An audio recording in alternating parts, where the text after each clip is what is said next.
ಬಿಸಿಲು ದಿನದಿಂದ ದಿನಕ್ಕೆ ಜಾಸ್ತಿ ಆಗ್ತಾ ಇದ್ದು ಜನ ಅಂತೂ ಆತಂಕದಲ್ಲಿದ್ದಾರೆ. ಮತ್ತೊಂದು ಕಡೆ ಕುಡಿಯೋ ನೀರಿಗೂ ತತ್ವಾರ ಬರ್ತಾ ಇದೆ. ಸುಡುವ ಬೇಸಿಗೆಯಲ್ಲೇ ಜಲಾಶಯದಲ್ಲಿ ಜಲಕ್ಷಾಮ. ಮೈಸೂರಿನ ಕಬಿನಿ ಜಲಾಶಯದಲ್ಲಿ ನೀರು ಖಾಲಿಯಾಗಿದೆ. ಮೈಸೂರಿನ ಎಚ್ಡಿ ಕೋಟೆಯ ಬೀಚನಹಳ್ಳಿಯಲ್ಲಿನ ಡ್ಯಾಮ್ ಇದು. ಕಳೆದ ವರ್ಷಕ್ಕಿಂತ 3 ಟಿಎಂಸಿಯಷ್ಟು ಹೆಚ್ಚು ನೀರು ಖಾಲಿಯಾಗಿದೆ. ಜಲಾಶಯಕ್ಕೆ ಹರಿದು ಬರ್ತಾ ಇದೆ ಕೇವಲ 156 ಕ್ಯೂಸೆಕ್ ನೀರು. ಕೇರಳದಲ್ಲಿ ಏಪ್ರಿಲ್ನಲ್ಲಿ ಮಳೆ ಕೈಕೊಟ್ಟ ಕಾರಣ ರೈತರಿಗೆ ಸಂಕಷ್ಟ ಆಗಿದೆ.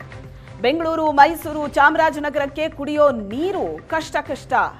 ನಾಗರಹೊಳೆ ಅಭಯಾರಣ್ಯದ ಪ್ರಾಣಿ ಪಕ್ಷಿಗಳಿಗೂ ಕೂಡ ನೀರಿಗೆ ಇದೆ ಆಧಾರ. ಸದ್ಯ ಜಲಾಶಯದಿಂದ ಕೇವಲ ಕೆರೆಕಟ್ಟೆಗಳಿಗೆ ಮಾತ್ರ ನೀರು ಪೂರೈಕೆ ಆಗ್ತಾ ಇದೆ. ಬಿಸಿಲ ಝಳ ಹೆಚ್ಚಾಗ್ತಾ ಇದ್ದು ಜಲಾಶಯದಲ್ಲಿರುವಂತಹ ನೀರಿನ ಪ್ರಮಾಣವೂ ಕಡಿಮೆ ಆಗ್ತಾ ಇದೆ.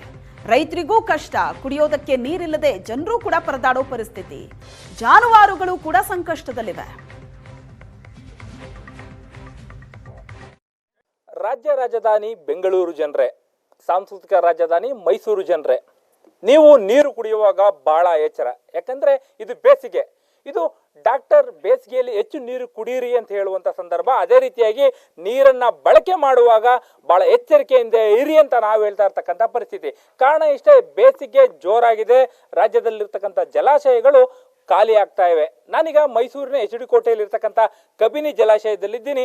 ಈ ಜಲಾಶಯವು ಕೂಡ ಬೇಸಿಗೆಯಿಂದ ಸಾಕಷ್ಟು ಪ್ರಮಾಣದ ನೀರನ್ನು ಖಾಲಿ ಮಾಡ್ಕೊಂಡಿರ್ತಕ್ಕಂಥದ್ದನ್ನು ನಾನೀಗ ನಿಮಗೆ ತೋರಿಸ್ತೀನಿ.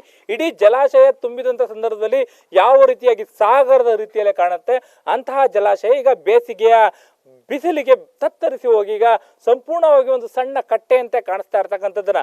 ಅಂದ್ರೆ ಸುಮಾರು 2284 ಅಡಿ ಸಾಮರ್ಥ್ಯದ ಈ ಒಂದು ಜಲಾಶಯ ಏನಿದೆ, ಬರೋಬ್ಬರಿ ಈಗ ಸಾಕಷ್ಟು ಪ್ರಮಾಣದ ನೀರನ್ನು ಇಳಿಕೆ ಮಾಡಿಕೊಂಡು ಕೇವಲ 2259 ಅಡಿಗಳಷ್ಟೇ ಇರ್ತಕ್ಕಂಥದ್ದನ್ನ ನಾವಿಲ್ಲಿ ಗಮನಿಸ್ಬೋದು.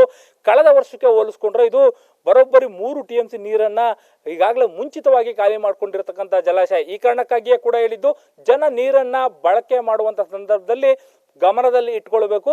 ಬೇಸಿಗೆಯಲ್ಲಿದ್ದೀರಿ, ನೀರು ಖಾಲಿ ಆಗ್ತಾ ಇದೆ ಅಂತೇಳಿ.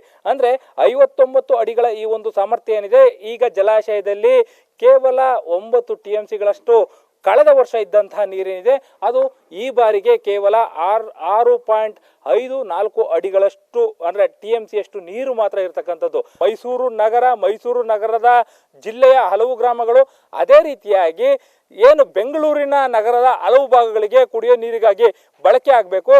ಆ ಸಂದರ್ಭದಲ್ಲಿ ಮಳೆ ಈಗ ಪೂರ್ವ ಮುಂಗಾರು ಕೈಕೊಟ್ಟಿರ್ತಕ್ಕಂಥದ್ದು. ನೀವು ಕ್ರಸ್ಟ್ ಗೇಟ್ಗಳನ್ನು ಗಮನಿಸಿ, ಕ್ರಸ್ಟ್ ಗೇಟಿಂದಲೂ ಕೂಡ ಒಂದು ಸ್ವಲ್ಪ ನೀರು ಕೂಡ ಡ್ಯಾಮಿಂದ ಆಚೆ ಹೋಗ್ತಾ ಇಲ್ಲ, ಅಂಥದ್ದೊಂದು ಪರಿಸ್ಥಿತಿ ಎದುರಾಗಿದೆ. ಇಂತಹ ಒಂದು ಸಂದರ್ಭದಲ್ಲಿ ಉಳಿದಿರ್ತಕ್ಕಂಥ ನೀರನ್ನು ಭಾಳ ಮಿತವಾಗಿ ಬಳಸಬೇಕಾಗತ್ತೆ. ಇದು ಕೇವಲ ಬೆಂಗಳೂರಿಗೆ ಕುಡಿಯೋಕಷ್ಟೇ ಅಲ್ಲ, ಅಕ್ಕಪಕ್ಕದ ನಗರಗಳಿಗೆ, ಹಳ್ಳಿಗಳಿಗೂ ಕೂಡ ಕುಡಿಯೋ ನೀರನ್ನು ಈ ಒಂದು ಕಬಿನಿ ಜಲಾಶಯದಿಂದಲೇ ಕೂಡ ಸಪ್ಲೈ ಮಾಡಲಾಗುತ್ತೆ.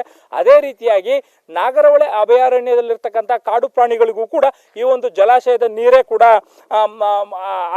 ಏನು ಅವಲಂಬಿತವಾಗಿರ್ತಕ್ಕಂಥದ್ದು. ಈ ಒಂದು ಸಂದರ್ಭದಲ್ಲಿ ಮುಂದಿನ ಬೇಸಿಗೆಯ ಕಾಲಗಳೇನಿವೆ, ಆ ಕಾಲಗಳಲ್ಲಿ ಜನ ಮಿತಿಯಾಗಿ ನೀರನ್ನು ಬಳಕೆ ಮಾಡದೆ ಹೋದರೆ ಖಂಡಿತವಾಗ್ಲೂ ಕೂಡ ದೊಡ್ಡದೊಂದು ಆಪತ್ತಿಗೆ, ನೀರಿನ ಆಪತ್ತಿಗೆ ಸಿಕ್ಕಾಕೊಳ್ಳುವಂಥ ಸಾಧ್ಯತೆಗಳಿರುತ್ತೆ. ಕ್ಯಾಮ್ರಾ ಪರ್ಸನ್ ನವೀನ್ ಜೊತೆ ಮದುವೆ ಚಿನ್ಕುರುಳಿ, ಏಷ್ಯಾನೆಟ್ ಸುವರ್ಣ ನ್ಯೂಸ್, ಮೈಸೂರು.